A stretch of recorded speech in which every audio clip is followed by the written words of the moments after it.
de Matthieu 3, n'est-ce pas, pour leur révéler quelque chose dont ils n'ont jamais entendu parler, quoi. Il est vrai que dans le corps de ces passages bibliques, il a été dit de Jésus qu'il était le fils de qui? De Dieu. La paix de Dieu soit sur Jésus. Mais ici, nous informons aux téléspectateurs qui nous suivent que dans ces passages, dans les textes originaux, ces passages dans son texte original, le terme fils de Dieu n'avait jamais figuré. Et que ce terme avait été introduit par l'Église catholique romaine. Et cela est témoigné dans leur propre version de la Bible, qui est la version de Jérusalem. Je vais le lire. Ici, dans la Bible de Jérusalem, de l'Église catholique, donc, Matthieu chapitre 3, verset 16, je vais d'abord relire le verset, n'est-ce pas? Puis rentrer dans... Est-ce que vous pouvez montrer le livre ça, c'est l'assistance? C'est la Bible de quoi? La Bible de Jérusalem. La Sainte Bible. La Sainte Bible de Jérusalem, de l'Église catholique. Ok, c'est bon. La Bible de Jérusalem. Ok. Ouais. Nous sommes dans Matthieu chapitre 3, versets 16 à 17. Je lis d'abord le verset. Le verset dit ceci. Ayant été baptisé, Jésus aussitôt remonta de l'eau et voici que les cieux s'ouvrirent. Il vit l'Esprit de Dieu descendre comme une colombe et venir sur lui. Et voici qu'une voix venue des cieux disait, celui-ci est mon fils bien-aimé qui a toute ma faveur. Fin de citation. Et juste à la fin du verset 17, il y a une lettre. La lettre K, qui nous renvoie à la note explicative K, laquelle note est réservée à ces passages. La note K, je lis. Cette parole, c'est-à-dire le verset ici, que nous avions lu, que je lis ici, cette parole désigne d'abord Jésus comme le vrai serviteur annoncé par Isaïe. Toutefois, le terme de fils substitué à celui de serviteur grâce au double sens du terme grec pais souligne le caractère messianique et proprement filial de sa relation avec les pères. Fin de citation. Qu'est-ce qui doit attirer notre attention dans cette note explicative? Premièrement, il nous a dit que le verset ici, les deux versets 16 et 17, ou précisément la partie où il est dit de Jésus-Christ qu'il est fils de Dieu dans le corps du verset, c'est-à-dire cette partie-là désigne d'abord Jésus comme étant le vrai serviteur, annoncé par qui? Par Ésaïe le prophète. Et nous verrons là où Jésus a parlé d'Ésaïe, plutôt Ésaïe a parlé de Jésus comme étant le serviteur de qui? De Dieu. Pour conclure le cours. Toutefois, ils ajoutent, donc les chrétiens catholiques, le terme de fils substitué à celui de serviteur grâce au double sens du terme grec pais.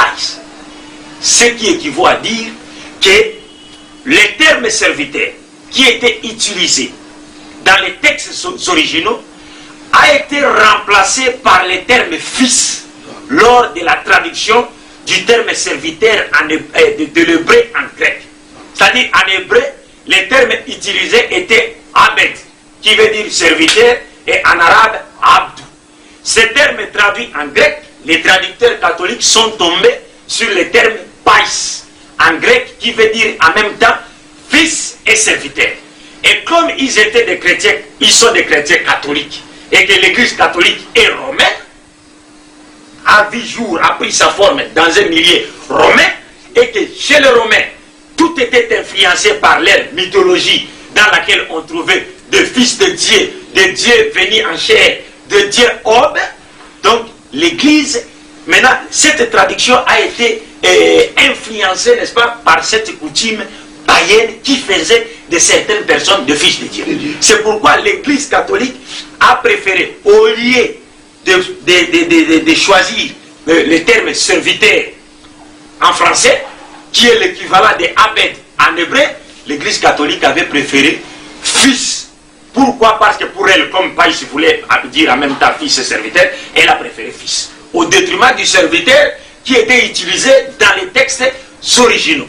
Et comme l'église catholique a évoqué Isaïe, en disant qu'Isaïe a parlé de Jésus, maintenant il faudrait voir, est-ce que si Isaïe n'a pas parlé, n'a pas présenté Jésus comme étant fils de Dieu, mais qu'il a présenté Jésus comme étant le serviteur de Dieu, tout en étant, et par inspiration divine, par la révélation qu'il a reçue de Dieu, pourquoi vouloir maintenant changer cette prophétie d'Ésaïe en la déformant et en faisant de Jésus-Christ un fils de Dieu au lieu d'un serviteur de Dieu comme annoncé par Ésaïe? C'est pourquoi vous verrez que dans Matthieu toujours, dans son chapitre 12, verset 15 à 17, il est dit ceci, d'ailleurs le titre même de cette partie que je vais vous lire, le titre c'est « Jésus est le serviteur de Yahvé ». Je lis le verset 15. L'ayant su, Jésus se retira de là, beaucoup le suivirent et il les guérit tous. Et il leur enjoignit de ne pas les faire connaître, pour que s'accomplisse l'oracle d'Isaïe, les prophètes, que les catholiques ont cité dans leur note ici, la note est là, dans Matthieu 3, 16 à 17. Pour que s'accomplisse l'oracle d'Isaïe, les prophètes. Qu'est-ce qu'Isaïe, le prophète, a dit de la part de Dieu? Voici mon serviteur que j'ai choisi, mon bien-aimé qui a toute ma faveur. Je placerai sur lui mon esprit, il annoncera les droits aux nations, il ne fera point de querelle, ni de cris, et nul n'entendra sa voix sur les grands chemins, etc., etc., jusqu'à la fin du contexte. Mais dis-moi ce que nous devons retenir ici, et que cette prophétie présente Jésus comme étant le serviteur de Dieu. Mais que l'Église catholique, lorsqu'elle a voulu traduire l'évangile de Matthieu et l'évangile du pseudo-Matthieu de l'hébreu, n'est-ce pas, en grec, elle a préféré plutôt les termes du Fils qui ne figuraient pas dans les textes originaux au détriment du terme serviteur. Et tout ceci, c'est parce que c'est avec raison, puisque la critique littéraire nous dit toute traduction est trahison de l'original. Donc l'Église n'a été victime que d'une mauvaise traduction et tous les chrétiens, n'est-ce pas, l'ont suivi dans son erreur. J'ai promis aussi de revenir sur le verset de Jean-Baptiste, dans Jean chapitre 1, verset 34. J'avais lu ce passage où Jean disait, à partir du verset 33 à 34, il a dit que, parlant de Jésus, que je ne le connaissais pas. Mais celui qui m'a envoyé, baptisé d'eau, celui-là m'a dit, celui sur qui tu verras l'Esprit Saint descendre sur lui, quand tu seras en train de baptiser les gens, n'est-ce pas? C'est celui-là qui baptisera d'Esprit Saint. Et je vis, et je témoigne qu'il est le Fils de Dieu. C'est ce qui est dit. Mais c'est vrai que c'est le terme Fils de Dieu que Jean avait prononcé de sa bouche. Et c'est vrai cela? Non. Je vais maintenant vous faire voir cette différence-là. Je peux avoir l'autre. Bon, il y a la première traduction que nous avons lue ici. La traduction Louis II, la première traduction, donc la première version de Louis II, le verset 34, il est dit, et je vis et je rendis témoignage qu'il est le Fils de Dieu. Maintenant, dans la nouvelle version, et nous allons toujours nous référer dans les notes explicatives. Avec des couleurs différentes. Hein. Oui, des couleurs différentes. Ça, c'est la nouvelle traduction. La nouvelle version plutôt est corrigée, augmentée. Il est dit ceci, le verset, toujours dans le corps, dit la même chose. Et moi, le verset 34, et moi, je vis et j'ai rendu témoignage que c'est lui le Fils de Dieu.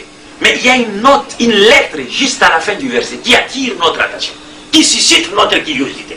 Et cette lettre nous envoie ici à la note de ce. Quelle lettre ça? C'est la lettre I. La lettre I, juste à la fin du verset. Et qu'est-ce qui est dit ici? La lettre I dit ceci. Quelques manuscrits portés. Quelques manuscrits portés. Je rendis témoignage que c'est lui l'élu de Dieu. Fin de citation. C'est-à-dire, on nous révèle que dans un autre manuscrit de cet évangile, le terme utilisé n'est pas le Fils, je vis et je rendis témoignage qu'il est le Fils de Dieu, mais plutôt Jean-Baptiste avait dit, je vis et je rendis témoignage qu'il est l'élu de Dieu. Et rappelez-vous que lorsque Jésus était venu, et quand il a voulu confirmer sa messianité, comme l'avait dit les journalistes ici dans son introduction, il a répété, il a cité la prophétie d'Ésaïe 61. Il a repris cette prophétie dans Luc chapitre 4, versets 14 à 30. Reprenant cette prophétie, et dans cette prophétie, le terme utilisé, c'était celui de l'élu même. Il a dit, l'Éternel m'a ouani, l'Éternel m'a élu, il m'a choisi, il m'a ouani, il m'a envoyé pour annoncer une année de grâce du Seigneur. Et c'est cela, le terme qui a été utilisé dans un autre manuscrit. Mais il faudrait qu'on se pose la question de savoir pourquoi l'Église catholique ou les chrétiens ne nous proposent pas tous ces manuscrits. Ils ne nous proposent que des manuscrits qui ont été influencés, n'est-ce pas, par des coutumes païennes, comme le dit le Saint-Coran.